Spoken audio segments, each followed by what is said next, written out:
Look, I see Wendy back there in the background. What's up? Hey, everybody out there in internet land, what's happening? I'm here with Paul Olson, the man, the legend, the myth. He is our relational technologist. Welcome to Invest in Yourself. And this is the show that we do. Right now, we're doing it once a month. And it's live right here from in my office in our conference room where we do our meetings and our inner circle events and that sort of thing. We've taken all the phones off here because in inner circle, everybody gets on the phone. They're hammering out deals and making offers and buying properties. But to do this show, we have to adjust things a little bit. But I want you to remember this show, we're going to give you as much as we can in this kind of environment. This in no way is any kind of a substitute for formal education or for home study courses, whether it's mine or anybody else's, or reading books, or watching other videos and trainings and getting yourself a mentor, whether it's me or anybody else. So but we do want to provide you with as much information and content as we can. And today we're going to talk about mistakes. And the reason I've got Paul up here is, quite frankly, because I've never really made any mistakes. So of course, you gotta bring the guy who brings some mistakes to the table, right? So, man, I got to tell you, I've made so many mistakes in real estate. You just would not believe. In fact, it reminds me, the first kind of things that were coming to mind when Todd came up with this whole theme for this of mistakes. It's really, really important, guys, that you realize real estate investing is not all, cash and cash flow and having fun and making money and depositing checks.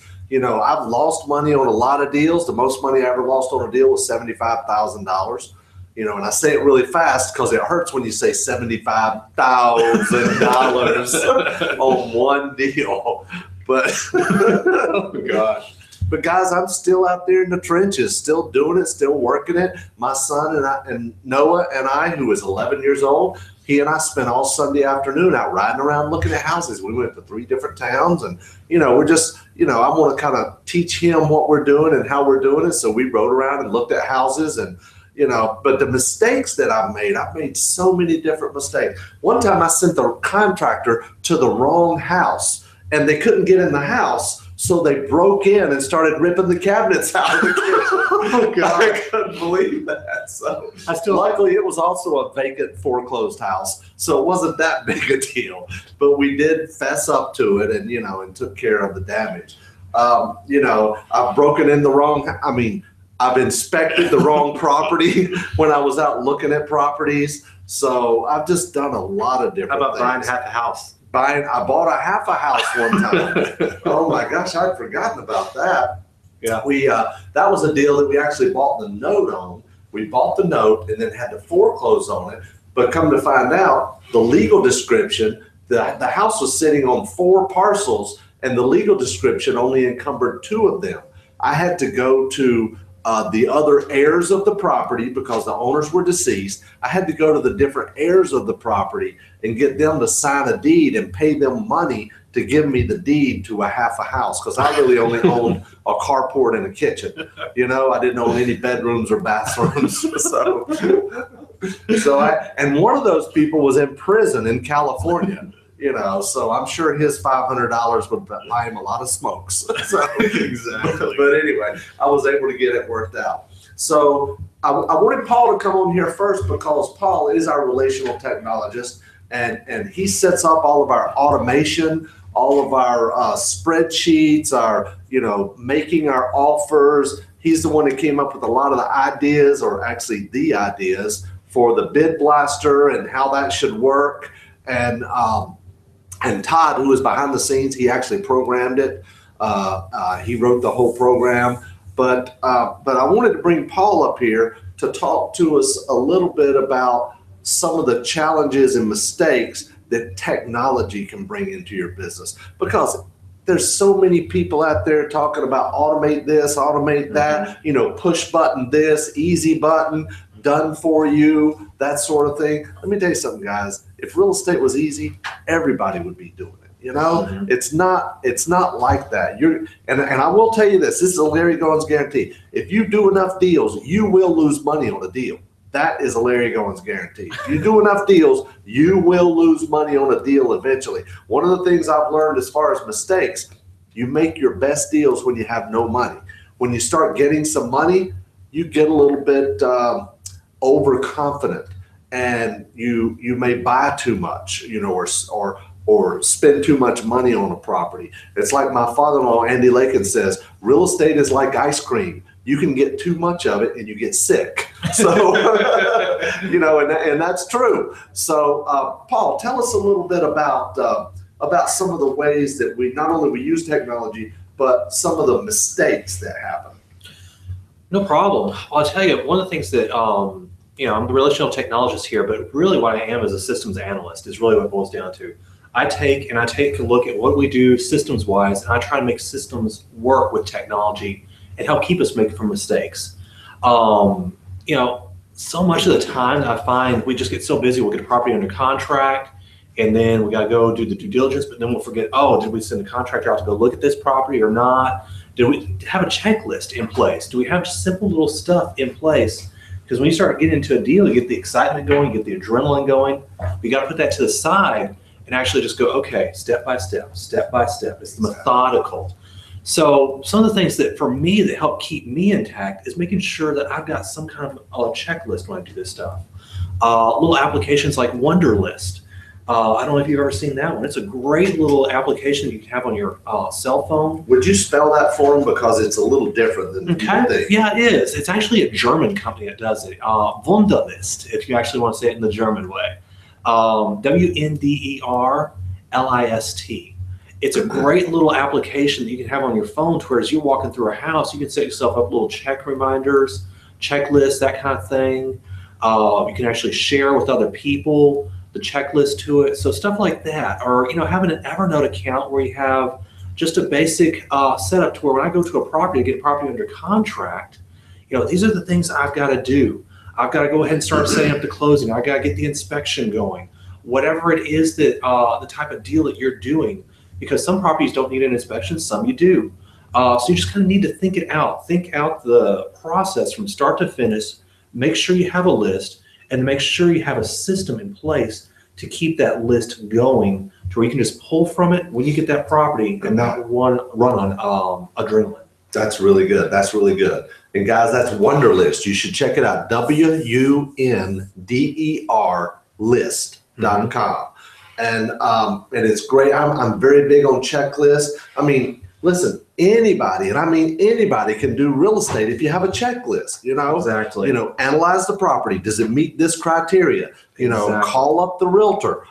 Get the pictures. Run the comps. Go to this website, run the comps. Go to that website, run the comps. Run the rent comps on this website, that website, like Rent Range and Rent-O-Meter. Pull your comps on Zillow. Pull your comps on RealQuest. Look at the crime on Trulia and crimereports.com. Anybody can have a checklist and go through, and then you take your ARV times 0.7 minus repairs, minus closing costs, minus what you want to do. Boom, there's what you can pay for it. Then you know how much you can sell it for, right? Exactly. And it's one of those that you can automate as much as you want, but unless you actually have your system in place from start to finish and you work that system, right? Not just have it there, but that you start to work it, that you ask the questions, that you go out there and start doing the due diligence. When you start, even from the first moment that you call on the very first property or make the very first offer, that you're making sure that you're getting every bit of info that you need to be able to make this deal work. That's awesome. That is really good. And we could probably sit here all day and talk about mistakes we've made. I mean, just to give you a few more that I have personally experienced is when you're doing deals in your retirement account, make sure you leave enough money in there and you don't spend all the money in your retirement account, because what if you're doing a fix and flip in your retirement account? Now, you shouldn't do many of those because you don't want to be a dealer or you're going to pay unit. But if you're doing a fix and flip in your retirement account, don't get all the way down to the wire where you have no money left in your retirement account. And the reason is you can't put personal money into that property, or you can't go out there and save money by installing the kitchen yourself or putting down the carpet yourself. So you got to make sure you have a cushion in your retirement account. Now, you can borrow the money as long as it's what's called non-recourse financing. But then even if you're down to zero, you got to go out and find somebody that's going to loan you the money with no recourse. And you might only need a couple $1,000s, okay? And it's just going to be a pain to do. One of the other things that I want to share with you that I have made the mistake over the years from time to time is not being as involved in the business as I should have been. And Paul is great, Randolph's great, Juanita, the guys, Wendy, they're all awesome. But, you know, I realized whenever I would back off and I'm not as involved as I could have been, I don't really know what's going on. I mean, yeah, it's great. Hey, we had another closing. We deposited 18,000. We deposited 8,000. We deposited 15,000. But there again, I personally maybe missed out on a deal that maybe we don't want to do it over here, but maybe I could do it in my retirement account, you know, or something like that. Or maybe we could sell it this way or that way, or as opposed to letting deals go and lose deposits on them, maybe there's a different way we could figure out how to operate it or whatever. I remember not too long ago, we had a property that we had bought for a hedge fund. And during the middle of it, the hedge fund pulled out. Well, here we are, we're in this property too deep. We're in this property for about $50,000. And we put it on the MLS. But the problem is we put it on the MLS for what? 69, 79, something like that. We kept dropping it, kept dropping. We got people wanted it, but the problem is it had some old foundation problems. Now the house is only 20 some years old, but maybe 30 some years old. But it had some old foundation problems. But any buyer who's going to buy that property retail, the problem is they had to get an inspector. Okay, they had to get an inspection done. And the inspection came back with the foundation problems. So I drove out there and looked at it. I could have sent somebody, but I drove out there and looked at it. And I said, okay, here's what we're going to do. We can't even sell this property for $50,000 cash. Right. We tried. Here's what we're going to do. We're going to raise the price. We raised it to $89,900. We sold it to somebody with $15,000 down and seller finance it, okay? $89,900. So now we have a $75,000 note, okay? I took that note and sold it for $60,000. I made more money on it by seller financing it and selling the note and getting out of the deal than if I would have sold it for $50,000 cash. So you've got to have more tools in your tool belt to know how to put a deal together. That's the very, very important thing that I want you to be aware of. Do you have anything else you'd like to share about some mistakes? Yeah, actually, I was just thinking about, you know, there was a mobile home that we actually did a while back ago that caught fire. I don't know if you remember that one. Yeah, I do. We actually almost lost the insurance on it because, come to find out, we just got into a routine. We were working with this one insurance company, and they just have this web form that you fill out, and it just adds us in and out of our account. And they made a policy change that we didn't know about to where they were no longer doing modular or mobile homes for their insurance. Right.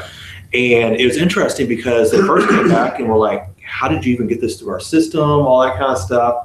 But they made a mistake of actually putting the insurance on, so they went ahead and did it. But sometimes what just starts happening is you just start getting into a routine of doing stuff that you don't actually pay attention to the emails that come in or that kind of thing, and just notice, hey, one little change. You know, luckily for us, they did go ahead and cover it. We actually got paid for the fire damage. Then we actually went ahead and sold a lot, and we actually made a good profit from the property. We did, but that was after about 3 months worth of negotiating back and forth. And here's the thing that sealed the deal on that. I remember this deal well. Here's the thing that sealed the deal. They made us an offer of this. We were claiming this, okay? So the thing that sealed the deal was they said, hey, look, we weren't even supposed to be insuring all these properties anyway. Exactly. So I went back and I said, okay, we could do one of two things. Either you can pay us what the claim is, or you can go back and reimburse us for all the insurance that you weren't supposed to collect the premiums on in the first place. And that was after over several years. And they realized they were much better off just paying us the claims. So, exactly. So that worked out. So that's a couple of things that you can use as far as mistakes. So what we're going to do is we're going to take a quick break, and I'll be back with Wendy Sweet from Sweet Carolina Houses and Carolina Hard Money. We'll be right back.